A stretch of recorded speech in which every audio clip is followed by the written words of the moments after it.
Pinasok niya ang VIP lounge na gusot ang suit, hingalang paghinga, at baka sa mukha ang hindi pantay na takot. Hinarap niya ang babaeng balak niyang pakasalan at ang lalaking minsan niyang tinawag na kapatid. Wala na akong lahat, sabi niya na nanginginig ang boses. Bumagsak ang merkado kaninang umaga, na-freeze ang mga account. Bankrupt na ako. Dahan-dahang bumitaw ang babae sa kanyang braso parang napaso.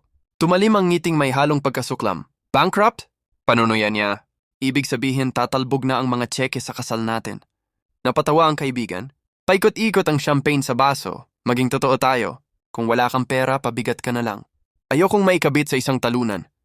Kailangan ko lang ng mauupuan. Kahit isang linggo, pagmamakaawa niya, nginisiyan siya ng babae. Hindi ako nakikipag-date sa may hirap na lalaki. Kumaway ang kaibigan sa security. Ilabas siya. Umalingaw-ngaw ang vibrate ng telepono. Tumuwid siya. Nawala ang takot.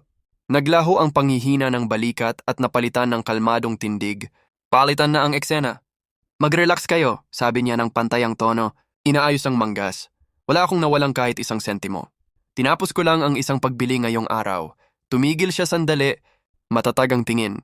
Ang hotel na ito, akin na. Gusto ko lang makita kung sino ang mananatili kapag nawala ang ginto. Namumutla ang kanilang mga mukha.